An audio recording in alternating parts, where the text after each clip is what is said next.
یکم محرم الحرام امیر المومنین خلیفۃ المسلمین جانشین مصطفیٰ جبل استقامت اور رسول اللہ کے دین کا بہت بڑا سپاہی حضرت عمر فاروق رضی اللہ تعالی عنہ، جناب عمر کا نام صرف کام نہیں، حضرت عمر کا نام انقلاب برپا کر دیتا ہے۔ حضرت عمر کا نام کفر کے ایوانوں میں جبر، ظلم، شرک کی وادیوں میں جب حضرت عمر کا نام بھی لیا جائے تو بے ایمان کانپنا شروع ہو جاتے ہیں۔ حضرت عمر فاروق رضی اللہ تعالی عنہ، حضرت عمر معمولی شخص نہیں، معمولی آدمی نہیں۔ کچھ لوگ صدیوں کے بعد پیدا ہوتے ہیں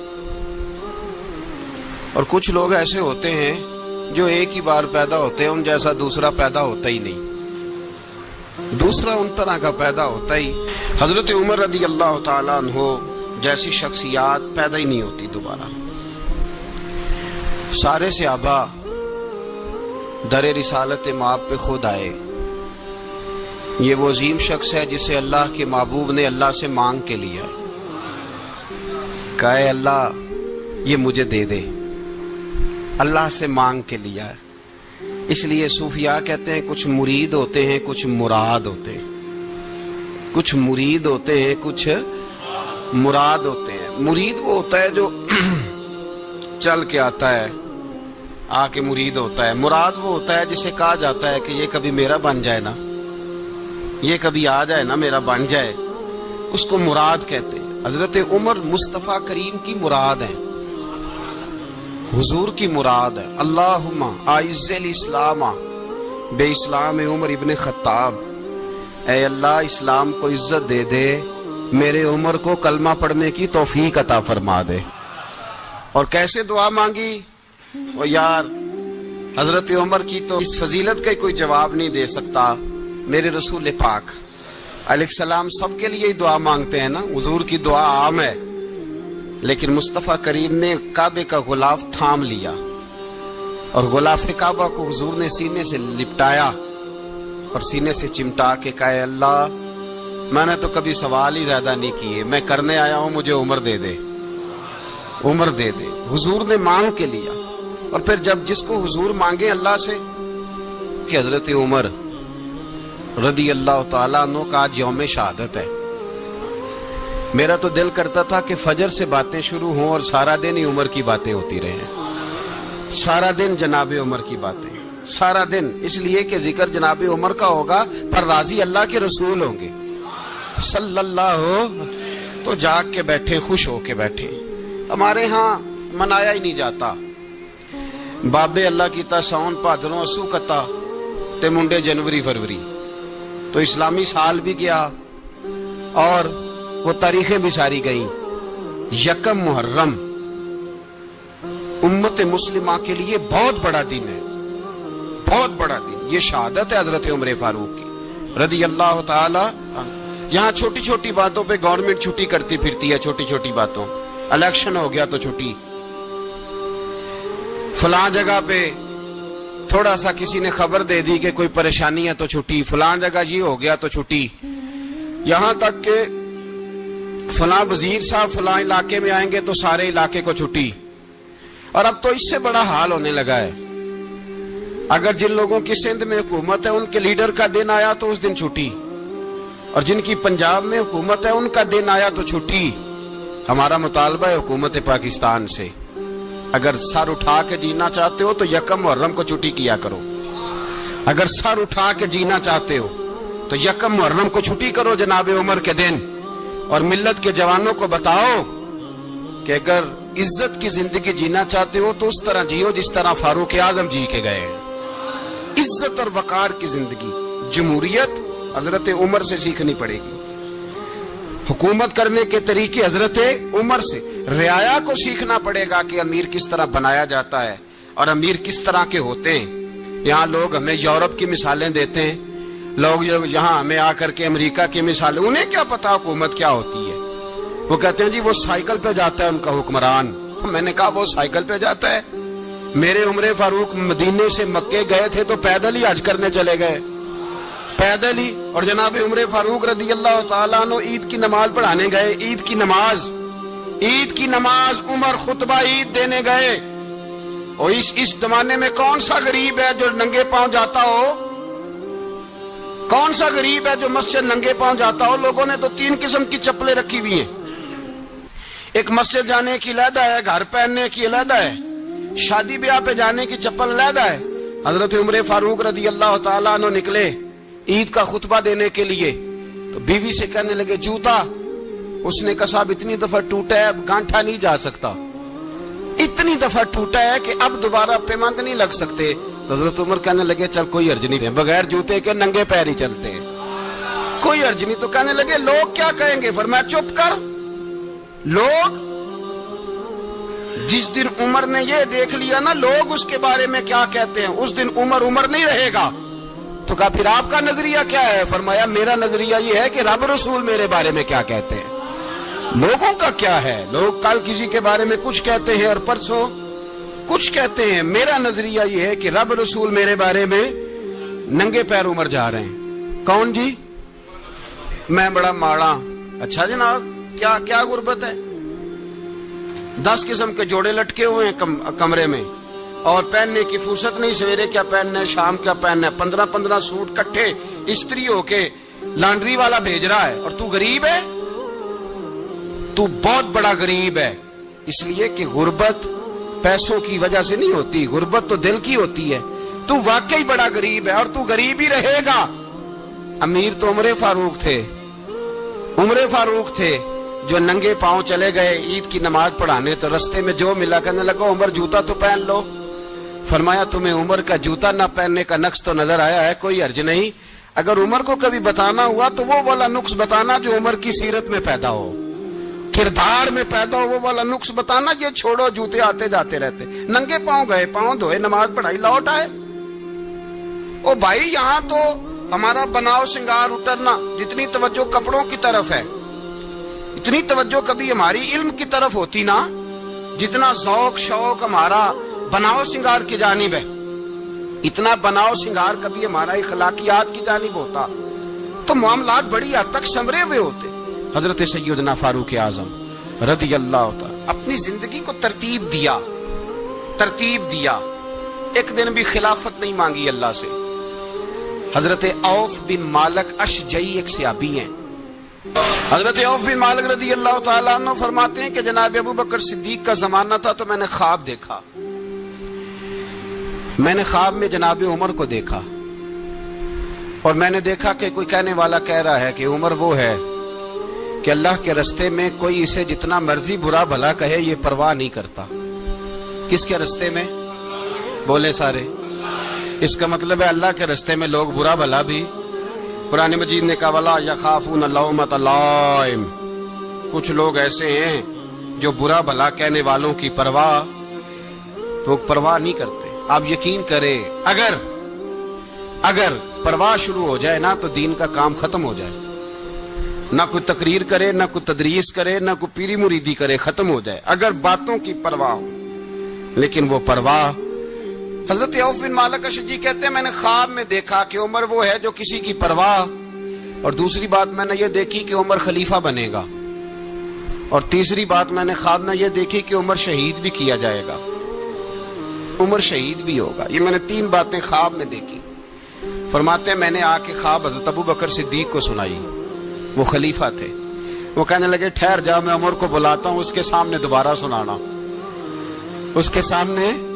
فرماتے ہیں میں نے بلایا حضرت عمر فاروق کو، آ کے بیٹھے، خواب شروع ہوا۔ کا ایک بات تو میں نے یہ دیکھی کہ آپ ملامت کرنے والے کی پرواہ نہیں کرتے، دوسرا آپ خلیفہ بنے گے۔ جناب عمر کہنے لگے چپ کر، ابو بکر کے سامنے ہی کہہ رہا ہے، چپ کر، خلیفہ کے سامنے ہی کہہ رہا ہے۔ تو حضرت ابو بکر صدیق کہنے لگے عمر اسے کہنے دو، مجھے لگتا ہے رب کی رضا یہی ہے کہ میرے بعد اگر مصطفیٰ کا منبر ملے تو عمر کو ملے، اسے کہنے دو۔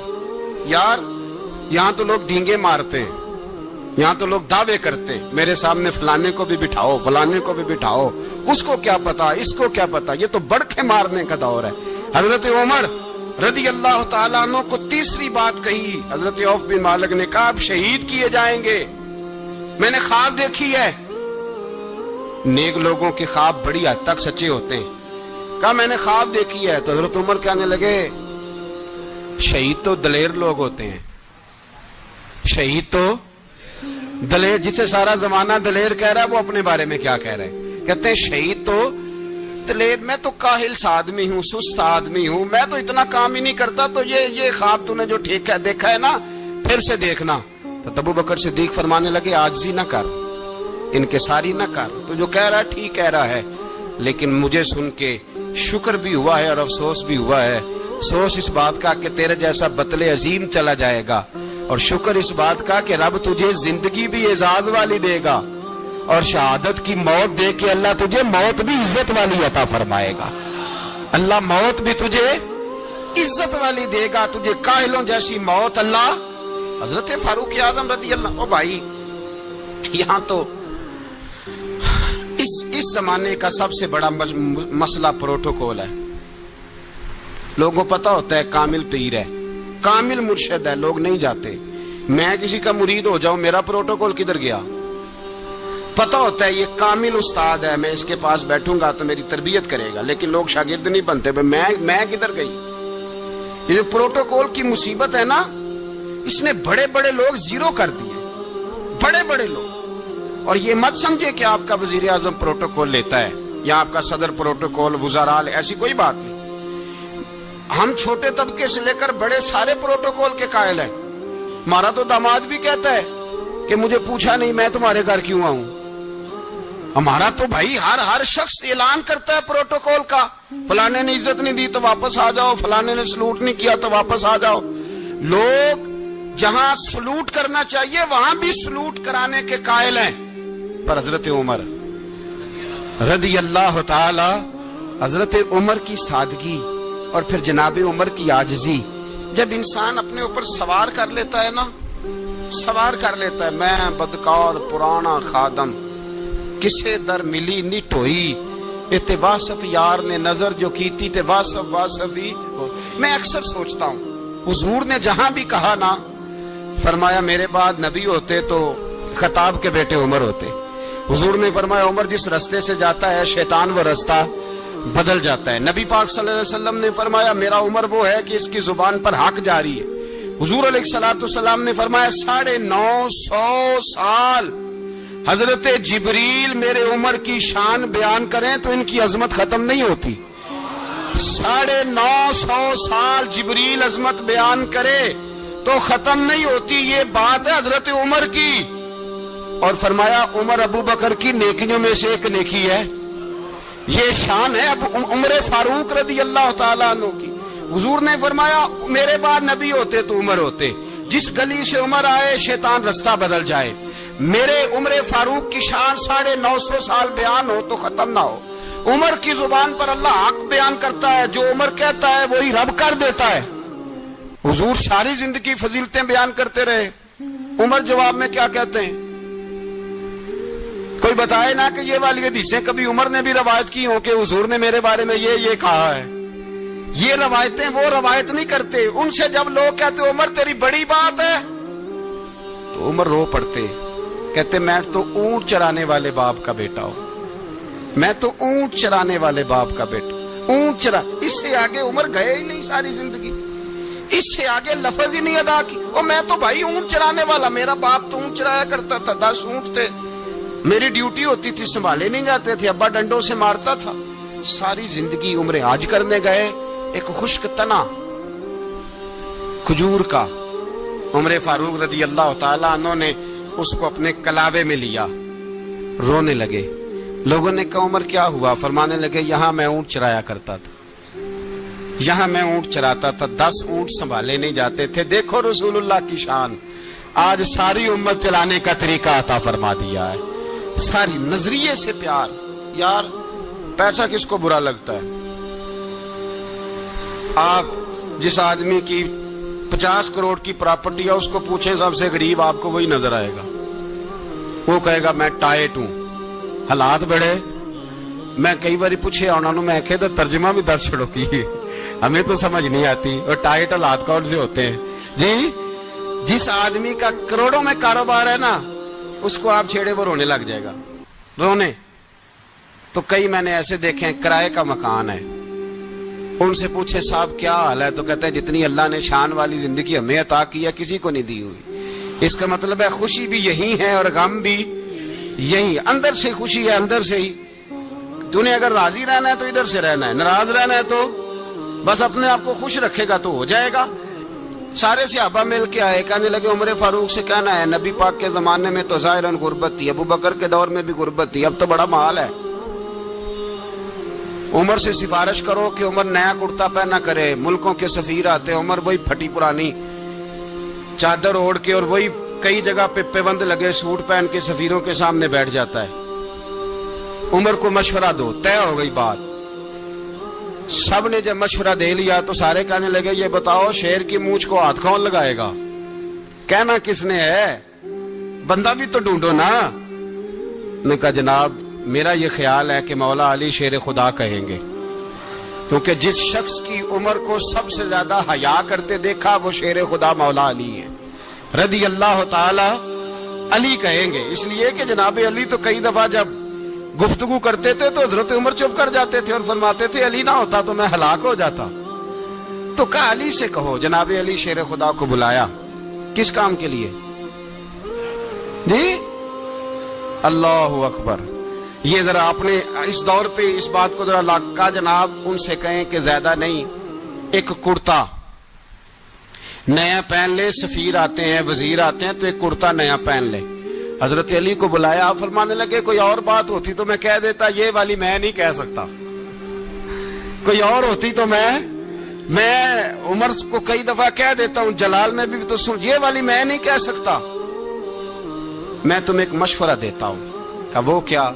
کہنے لگے سیدہ عائشہ صدیقہ سے کہو، وہ مومنوں کی ماں ہیں، عمر ٹالے گا نہیں.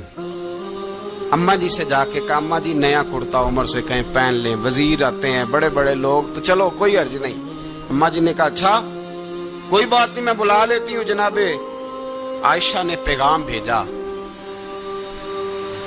جب خادم نے کہا نا مصطفیٰ کے گھر سے پیغام آیا ہے، تو 20 لوگ بیٹھے تھے. عمر کانپتے ہوئے اٹھے، کانپتے دوڑے. حضرت عائشہ پردے میں تھی تو فرماتی ہیں عمر اتحیات کی حالت میں بیٹھ گئے. کہا اماں جی دیر تو نہیں ہو گئی مجھے آنے میں؟ کہا نہیں ٹائم پہ آ گئے ہو. کس لیے بلایا تھا؟ کہا عمر دیکھو غربت کے معاملات اور ہوتے ہیں، جب اللہ آسانی دے تو کوئی چیز استعمال کرنا حرام نہیں ہوتی، اگر حرام ہے تو بتاؤ. کہا نہیں اماں جی حلال ہی ہے. تو فرمایا پھر اتنے سفیر آتے ہیں، مشیر آتے ہیں، اب تو مال غنیمت بڑا آتا ہے، ڈھیر لگ جاتے ہیں مسجد میں، تو چل ایک نیا کرتا تم بھی پہن لیا کرو. اور آپ نیا کرتا پہنو گے تو دھاک بیٹھے گی غیروں پر. تو صحابہ کا مشورہ ہے کہ آپ نیا لباس پہنے. اماں جی کہتی ہے میں نے حکم دیا تو عمر چپ کر گئے، گردن جھک گئی. تھوڑی دیر کے بعد سیدنا عمر فاروق نے سر اٹھایا تو داڑھی پہ آنسو گر رہے تھے.